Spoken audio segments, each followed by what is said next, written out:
Oslo, un punto que nos lleva a reflexionar en torno a uno de los viajes más fantásticos que se ha realizado a la Antártica.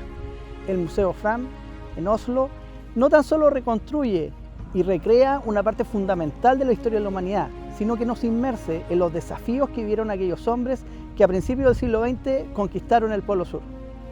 Este museo no tan solo nos lleva a la experiencia de conocer este magnífico buque, sus rincones, sus experiencias y sus olores, sino también nos lleva a entender un poco más la cultura de este nórdico país que de una u otra forma se ve caracterizado por la austeridad, el sacrificio y también una forma muy especial de humor. Comenzamos con la visita viendo los monumentos a los exploradores, el central Amundsen. Sin lugar a dudas, una figura internacional que de una u otra forma ha marcado la historia y los relatos de miles de cuentos infantiles. Es imposible pensar que en estos bronces se ven reflejadas las historias, aventuras y también sacrificios de un grupo de hombres que, sin hablar un idioma que se conocía en el sur del mundo, fueron conquistando parte fundamental de nuestra historia universal. Al ingresar al museo podemos apreciar el buque en sí, una prueba impresionante, una reconstrucción realizada por un esfuerzo que de una u otra forma reconstruye una forma especial de historia. Recorrer sus cabinas, recorrer su cocina, sus máquinas, nos inmerse en ese mundo que de una u otra forma fue su mundo a principios del siglo XX. Recordar no tan solo sus aventuras en el Polo Norte, en el Ártico, sino también su viaje polar al Polo Sur. Es de esta manera que su cubierta nos recuerda los diferentes elementos que de una u otra forma fueron fundamentales para su sobrevivencia. Enfrentar el mar tempestuoso, llevar las cuerdas, las velas y también de una u otra forma ese submundo, una pequeña esfera que fue cubriendo pequeños espacios en un espacio realmente vacío. La observación, el análisis, el registro y también la comprensión de un espacio aparentemente vacío es lo que le fue dando a estos hombres no tan solo el afán de conquista, sino de exploración y sobre todo de ciencia, de constatar los diferentes hechos que fueron observando y también los diferentes animales que fueron descubriendo. Enfrentar los hielos polares no es una aventura para cualquiera, es una aventura para hombres preparados. Y de una u otra forma, estos rincones de este buque nos hacen pensar de qué manera esta época marcó y marca el sendero de una sociedad realmente impresionante hasta el día de hoy.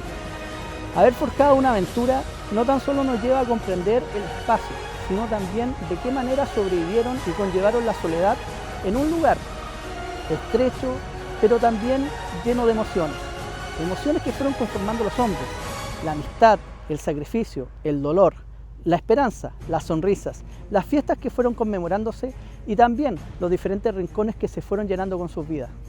Ver sus cabinas, ver sus camas, ver los diferentes elementos que van conformando esta navegación no tan solo conllevan a llevarnos al pasado, sino también a comprender desde el presente cómo un esfuerzo nos puede llevar a nosotros, a comprender aquel lugar único.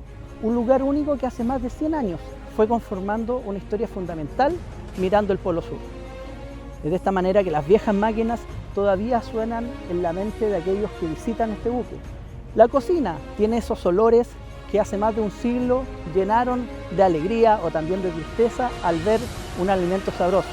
La fauna que iba combinándose con esta meteorología extrema, los vientos, los mares, la nieve, los hielos, que de una u otra forma fueron marcando aquella tripulación que cubría estas cubiertas. El lugar de descanso, el lugar de encuentro, sin lugar a dudas, llenó esos espacios de conversaciones, de música, de fiesta, de recordar a los familiares lejanos, pero también de escribir esas aventuras que de una u otra forma fueron marcando hitos en la historia de la humanidad. Volver a la cubierta y ver en esta época a aquellos que vienen a curiosear una esfera de la historia es realmente impresionante. Tras más de 116 años, este buque sigue siendo un punto de encuentro con la historia. No tan solo con la ingeniería, no tan solo con el conocimiento, sino para saber de qué manera estos hombres partieron desde un rincón realmente insospechado para nosotros y llegaron hasta el fin del mundo, recorriendo los canales australes, recorriendo el mar de Drake y llegando al Polo Sur.